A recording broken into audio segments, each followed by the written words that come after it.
And I think that that's probably the single biggest risk, not just to Ukraine, but to world peace. So imagine a situation where Donald Trump becomes president. He says, we're not going to support Ukraine anymore. Ukraine eventually falls. Russia takes Ukraine, and they say, and they're unsatisfied with their conquests, and they want more, which they do, and they've said so. And they go into Poland. So then what do we do? So does Donald Trump say, okay, Poland is our NATO ally, we have a duty, a treaty obligation to go in and fight against Russia? No. So he abandons NATO. And then what happens? Then all of a sudden we're back in like Second World War time. Hello and welcome to Frontline for Times Radio with me, Kate Chabot. And today we are catching up with Bill Browder. He is the founder and CEO of Hermitage Capital Management and was the largest foreign investor in Russia until 2005. When he was banned from the country for exposing corruption. He's currently campaigning to impose sanctions against corrupt individuals linked to the Putin regime and to free political activists imprisoned by it. Bill Browder, good to see you again. Thank you very much for joining us on Frontline.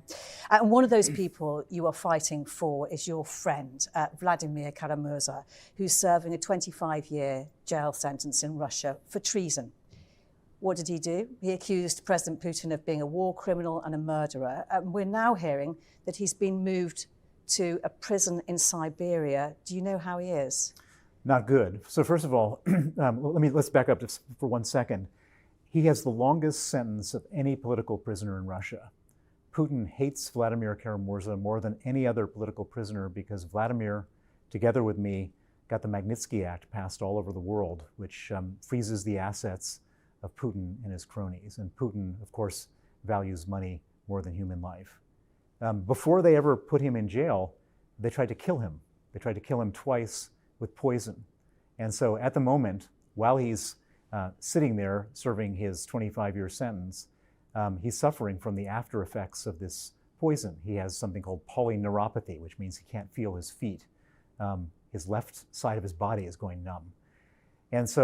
And he was in Moscow until very recently, and then now they've moved him to Omsk in Siberia, which is considered to be one of the most hellish places to be.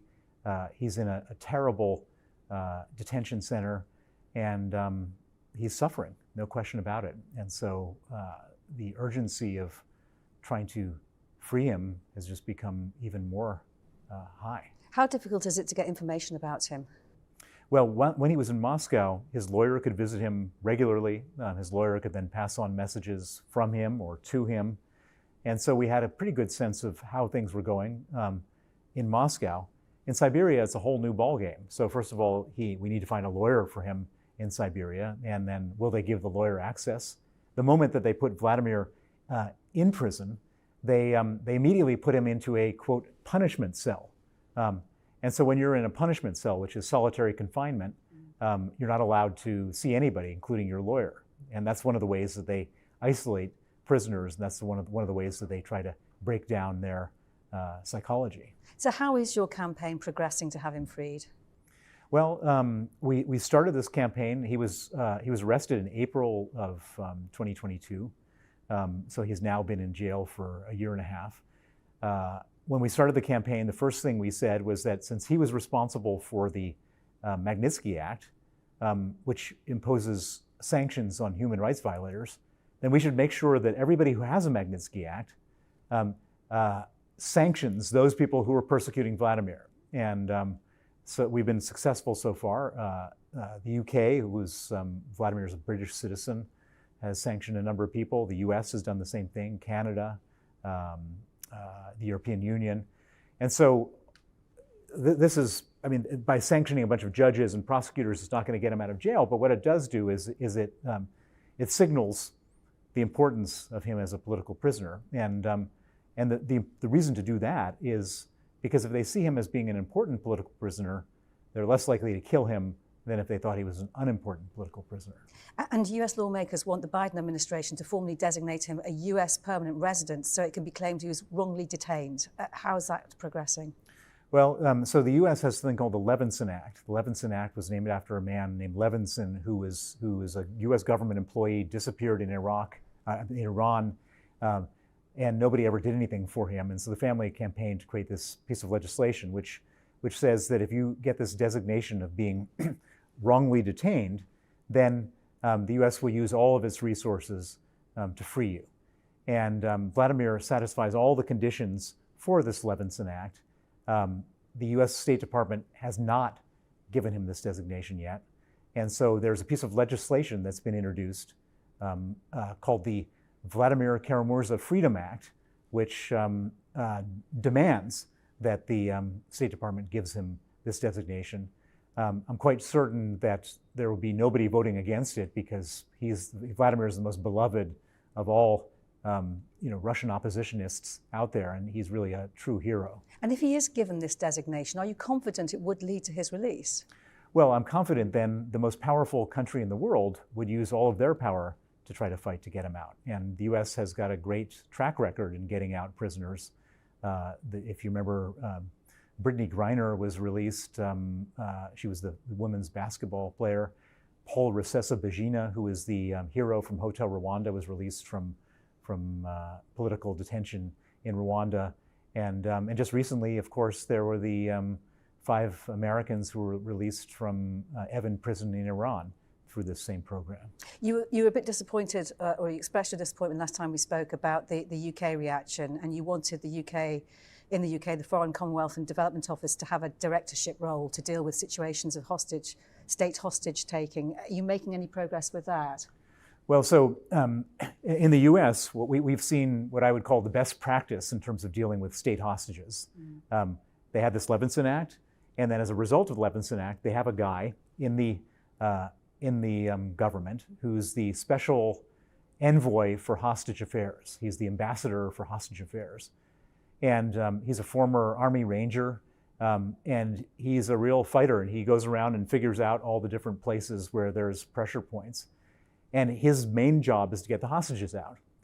In the UK, they don't have anyone with that role. And so what you have is a bunch of people, bureaucrats and civil servants, all sitting at their desks, doing their thing, but without any strong incentive to get a hostage out because they're the consular person or they're the person dealing with sanctions, but they're not the one trying to free a hostage. And so the US or the UK, there was a proposal here in the UK from the Foreign Affairs Committee to do exactly what the US has done, and they've refused to. The government has rejected that proposal. There's no progress in that area. Okay, we'll keep an eye on that one.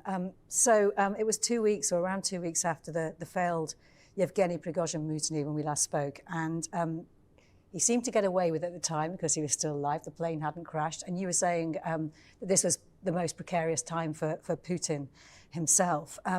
What do you think now? Well, so the reason why it was precarious for Putin was that he hadn't punished him. Yeah, exactly. Here was this guy who had basically done the unthinkable, which is, Vladimir Kara-Murza says some bad words about Putin on TV. He gets 25 years. Yevgeny Prigozhin organizes an armed rebellion with 8,000 soldiers and marches towards Moscow, and he got nothing. And the message that sent of him getting nothing, of him waltzing around in Moscow unharmed, was that Putin is a weak man. And if Putin is a weak man, then other people are going to go after Putin. And so that 2 months that was where he was sitting there, where Prigozhin was flying around, meeting African dictators, doing what he was doing, that every day that during those 2 months was a day that Putin was looking like a humiliated weakling. And so it was an extraordinary moment in history, wasn't it? It was completely extraordinary. And so Putin needed to do something to fix that. And of course, they organized the explosion on this aircraft. And they probably very well organized the person who was filming the plane as it was sort of tumbling down to the ground, so that there was an image in everyone's mind in Russia that if you cross Putin, that if you challenge him, that you're going to be in a plane that explodes, or you're going to be poisoned, or you're going to be something. And the fact that it took 2 months was pretty interesting, that they allowed him to live for 2 months. And but maybe was it a question that the decision had not been made what to do about it all, and it was procrastination, it was seeing how things played out, that kind of thing? They were probably just looking for the right moment. And but now Putin is firmly back where he needs to be. Of course, Putin's launched an investigation into all of this. Who knows what will come of that? At the time, so it looked like everyone was asking what's going to happen to the Wagner Group and how it promotes Russia's interests in places like Africa. What have you seen since? Well, it's a very good question. So if you look at a map of Africa, there are 17 countries where the dictator has hired Wagner mercenaries to protect them, kill opponents, and do all sorts of other military activities. And you can almost draw a line right up through Africa. I mean, it's the most amazing foreign policy that any country could export. I mean, it's evil foreign policy, but Russia has an enormous amount of influence in Africa. Prigozhin was the head of Wagner, and he was a key man in that organization. And so it's hard to say how these organizations of mercenaries are going to respond to new bosses, to people stepping in. There's a lot of money associated with all of these mercenary operations. Who's going to get that money? It's all stuff that you're never going to read about it in a newspaper. You're not even going to know about it in most places. And I would suspect, my guess is that the whole thing gets a lot messier because you don't have this, Prigozhin might have been an evil man, but he was an evil genius, and he was in charge of this thing. And I suspect it's not going to be well managed and may be less effective for the Russians now. And in the war in Ukraine itself, you get a feeling that the momentum is picking up for Ukraine with its repeated attacks on Crimea and Russia's military facilities there, coupled with breaking through the lines of defense on the battlefield. And we're hearing now that the head of the Black Sea Fleet is reported to have died in the latest attack in Crimea. And before that, the general who was commanding in charge of the Zaporizhia region. Do you think any of this is going to make a real difference in terms of support for President Putin, in terms of the psychological effect of people either in Russia or the military themselves? Well, Putin doesn't care. He's running a dictatorship. He doesn't care whether anyone supports him. He's a dictator. He dictates. He tells them to do this, do that, etc., or you die. That's how dictatorships work. And so for Putin, even though the Ukrainians are making progress, and it's not an exponential progress, Putin can just continue to throw people and resources at this. He's running out of weapons. He invites North Korea to come and supply more weapons. He is running out of people. He then does another conscription. There's not enough soldiers on the front line, and so he doesn't rotate them out. He doesn't care. 300,000 Russian men have died in this war. He doesn't care. And probably another 600,000 have been maimed from this war. And you talked before that an effective measure to end that war would actually be to hit him where it hurts, and that's financially. You talked about the need to stop Russia exporting gas and oil. Any movement on that? Well, it's very interesting because, no, there hasn't been, but there's been movement on one area, which is Russian diamonds. So Russia exports very few things. They export oil, gas, diamonds, some steel, etc. And the reason we can't embargo their oil, or the reason, the argument for why we don't embargo their oil is that they supply 10% of the world's oil. If you take 10% off of the market, then the price goes through the roof, and then we have inflation, and that's terrible. Diamonds, we don't care about. Diamonds, it doesn't matter what the price of diamonds are, high, low, whatever. It's not going to affect anyone's life. And all of a sudden, they're talking about doing the most, hardcore embargo of diamonds. The G7 is putting this in place. India is a place that buys the diamonds. We're saying don't buy the diamonds. Antwerp, don't buy the diamonds. And we'll probably stop the Russians from doing the diamonds. So it's entirely possible to stop the export of one of these commodities. It's just a question of, how much do we want to suck up our gut and tighten our belt and figure out, how much pain are we willing to endure? Because if we don't embargo their oil, they sell their oil for dollars. They bring those dollars back, and they use them to pay for weapons to kill Ukrainians. And this thing will just carry on. And we're spending all this money supporting Ukrainians. And at the same time, we're giving money to Russia to kill Ukrainians. It's sort of an absurdity. How much could sanctioning the diamond market cost Russia? It's not a huge amount. It's like $3 billion, but $3 billion is better than zero. Russia is refusing, meanwhile, to revive the Black Sea grain deal. Can any incentive be found for them to change their course on this? Well, Putin only knows one thing, which is blackmail. And this is a great way to blackmail the world, which is to forbid the export of grain which pushes up the price of grain and wheat. It causes starvation in certain countries. And it's very interesting because the head of the UN was caught writing a letter to the foreign minister of Russia, Lavrov, basically trying to cut a deal saying, if you just open up the grain routes, we'll drop some sanctions. It's just, I mean, that is pure blackmail, and the UN, who doesn't even have the ability to drop the sanctions, is buying into it, is being influenced by it. What about the idea of giving more support to the Ukrainian cargo ships that are transporting, that can actually navigate a route out along the Ukrainian coastal areas? Do you think that the international business community should be providing more help, perhaps providing insurance that's affordable for those kind of routes? Well, I think the international community, the governments should the military should supply the help, and the government should supply the insurance. It's not one insurance company's job to take a huge hit if a Russian bomb sinks a Ukrainian wheat freighter. But I do think it's in the West's interest to make sure that these grain routes are open. And as an indirect result of Russia pulling out of the grain deal, Poland is now frustrated with Ukraine for having used it as an alternative export route. It says it will stop supplying weapons to Ukraine.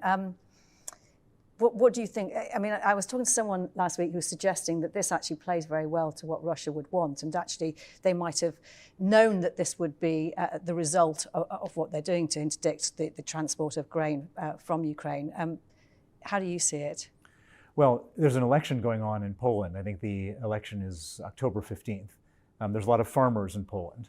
And because of the blockade of the exports on the water, they've got to push it over land. As a result of it being pushed over land, there's a lot more Ukrainian grain and wheat in Poland, which, what does it do? It pushes the price down. Farmers are suffering. There's an election coming up. So I think that of all the countries in the world, the Poles have the biggest interest in supplying weapons to Ukraine. And so whatever's going on, it looks to me like a very short-term election cycle issue. Then the Poles are not going to be there helping the Ukrainians in the medium term. It does look like, though, that Russia might try and exploit this to make a lot of noise and perhaps look at ways to undermine the alliance by provoking internal issues within the various member countries. How do you think NATO should sort of proof itself from that? Well, I mean, this is how Russia operates, and they've always operated this way. And by the way, there's no innovation. They've been doing this for 100 years in all different respects. There's no way to proof yourself from that. I mean, there's an election going on in Slovakia. The front runner in Slovakia is a guy who doesn't want to have EU supply weapons to Ukraine. There is an election going on in the United States, and Donald Trump doesn't want to supply weapons to Ukraine. And so there's all sorts of things going on all over the world, different people, different kinds of corruption, bribery, blackmail, or just bad ideas who are in different places. So far, it's not a huge movement, but it could be, who are saying we shouldn't financially support Ukraine anymore. And I think this is probably the biggest risk to this war. I mean, the Ukrainians can and are pushing the Russians back, but they can only do that if they have our military support, weapons, and money. And if we were to cut that off, then the Russians would eventually win in Ukraine. And your friend, Vladimir Kara-Murza, as you said, was instrumental in getting the Magnitsky Act passed in the US, your campaign to get these punitive sanctions against human rights violators and corrupt individuals linked to the Russian regime. Have you managed to accelerate this since the war?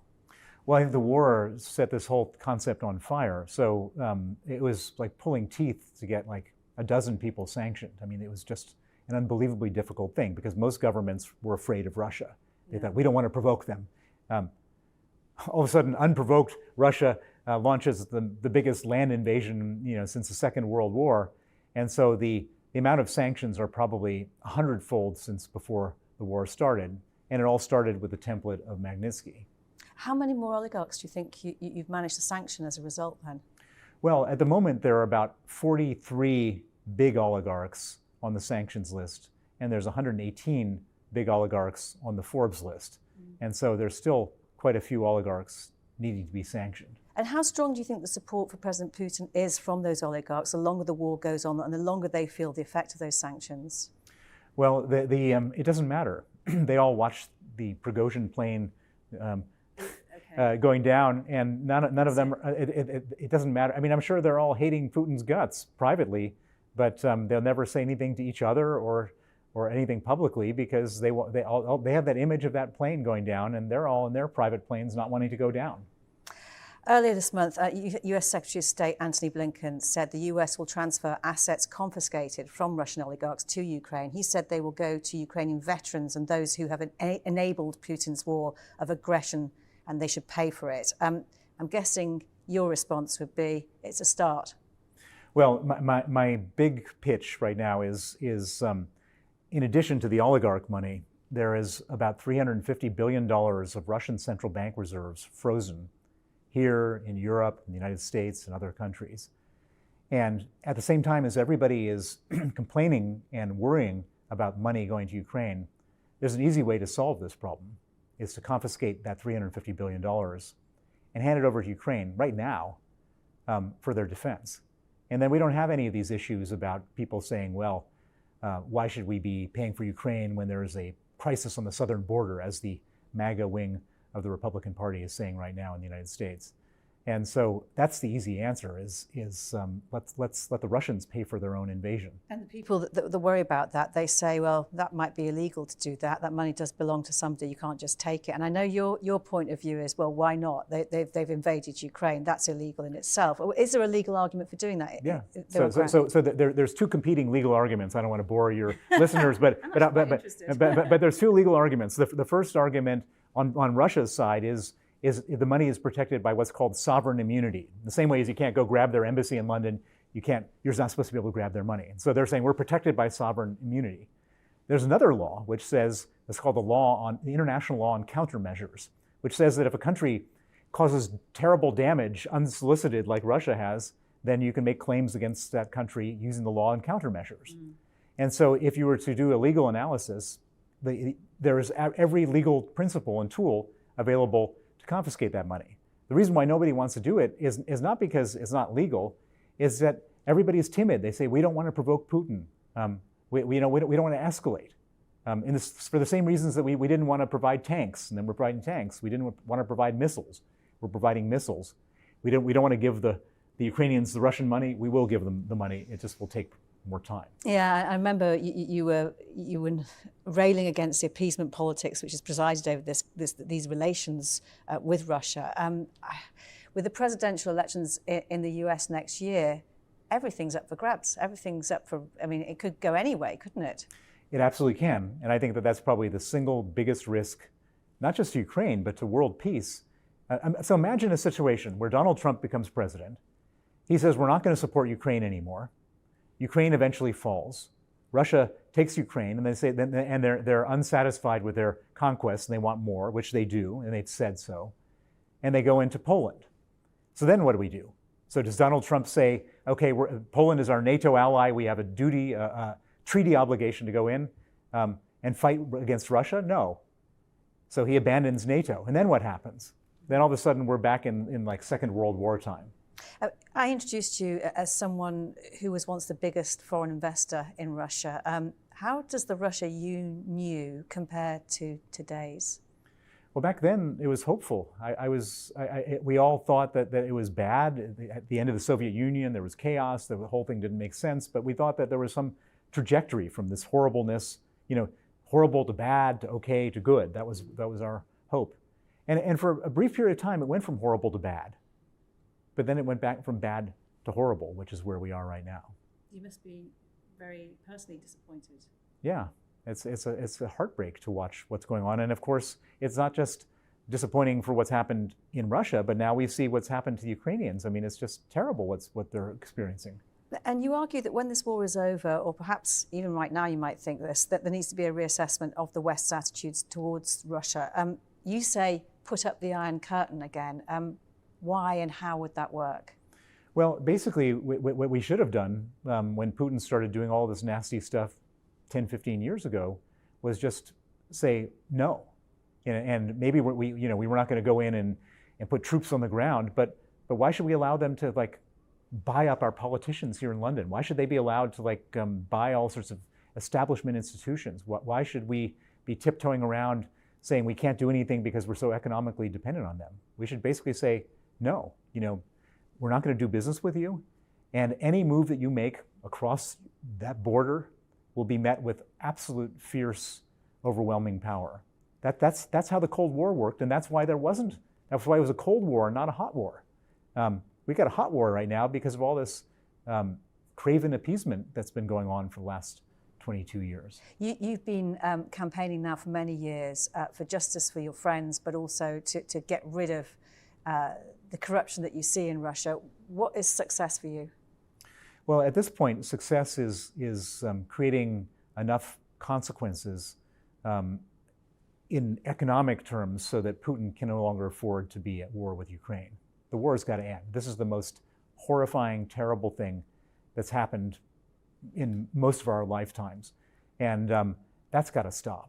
And if that were to stop, and then we could sort of cauterize the damage that Russia's doing, that would be a good outcome. Bill Browder, it's been great talking to you. Thank you very much for your time. Thank you.